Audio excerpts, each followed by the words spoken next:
بسم اللہ الرحمن الرحیم۔ ہمارے ہاں مسلمانوں کی اکثریت لا علمی میں دین کے متعلق دو چار نہیں بلکہ بہت ساری غلط فہمیوں کا شکار ہے۔ بہت کم لوگ ہیں جو ذاتی علم و تحقیق کی بنیاد پر اپنے ایمان کی عمارت قائم کرتے ہیں۔ باقی زیادہ تر لوگوں نے ان کم علم ملاؤں کی ناقص معلومات پر اپنے کچے ایمان اور مختلف مسلکی بے بنیاد عقیدے بنا رکھے ہیں جن کا دین سے اور حقیقت سے کوئی تعلق ہی نہیں ہے۔ اب بہت سارے لوگ یہ نہیں جانتے اور کچھ جان کر بھی اپنے فسق کے باعث نہیں مانتے کہ قرآن دو حصوں میں تقسیم ہے۔ ایک حاذا والی کتاب کی صورت ظاہر ہے اور دوسرا ذالکا والی کتاب کی صورت مکنون ہے، پوشیدہ ہے، اور اس بارے میں خود قرآن مبین نے بتا رکھا ہے۔ اب کہاں اور کیسے بتا رکھا ہے وہ جان لے۔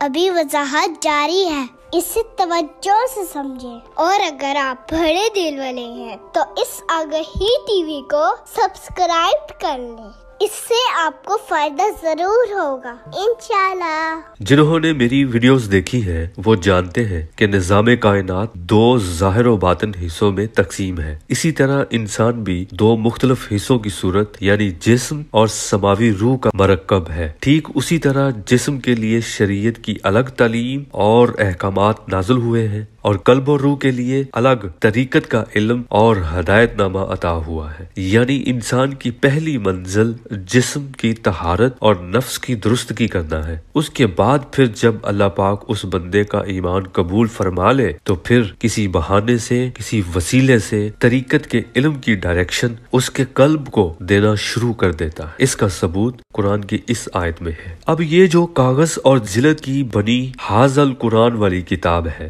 یہ کتاب آیات جلی کی صورت علم شریعت کا مجموعہ ہے۔ اسے ان آیات کے مطابق اللہ پاک نے پوری انسانیت کے لیے مختص کر رکھا ہے، جن میں فرما دیا کہ یہ قرآن تمام انسانیت کے لیے اطلاع نامہ ہے، اور اس قرآن یعنی حاذا والی کتاب میں ہر طریقے سے تمام کی تمام مسائل تمام لوگوں کے لیے بیان کر دی ہیں۔ اب حاذا والی کتاب سے غیر مسلم بھی فائدہ اٹھاتے ہیں، یہاں تک کہ جن ایجادات اور انکشافات پر سائنس پسند لوگ نازاں ہیں وہ معلومات 1450 سال پہلے اس قرآن میں درج ہیں۔ اب اس قرآن پر بہت سے لوگ شک بھی کرتے ہیں اور اس آیت کے مطابق بہت سارے لوگ گمراہ بھی ہوتے ہیں، لیکن ذالکا والی کتاب کا معاملہ برعکس ہے، اور اس آیت کے مطابق ذالکا والی کتاب صرف اور صرف ان کے لیے ہی ہدایت نامہ ہے جو نفس کی منزل کے بعد قلب کی منازل طے کر کے خاص ہو جاتے ہیں، مطلب جو اللہ پاک کے نزدیک متقی ہوتے ہیں، اور اس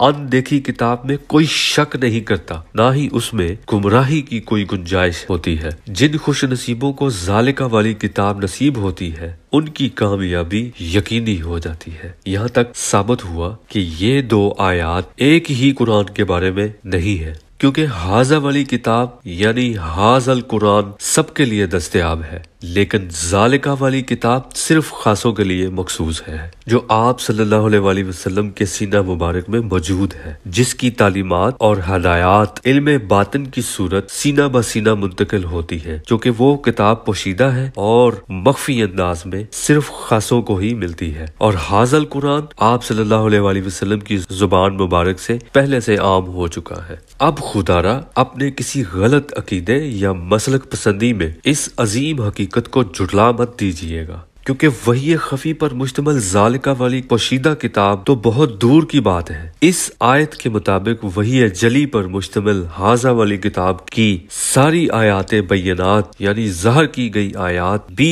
حقیقی طور پر عاموں کو میسر نہیں ہے، وہ بھی ان سینوں میں محفوظ ہے جن کو اللہ پاک نے علم باطن عطا کیا ہے، جن سے آپ منور ہوتے ہیں۔ پھر آگے فرمایا کہ یہ آیات بینات ان کے اندر نور سمیت داخل نہیں ہوتی جن میں ظلمت ہوتی ہے، یعنی اگر آپ چاہتے ہیں کہ آیات بینات کا نور آپ کے سینے میں داخل ہو تو پہلے نفس کی منزل طے کریں، اپنے اندر کی تاریکی دور کریں، پھر یہ ظاہری قرآن سمجھ میں آئے گا۔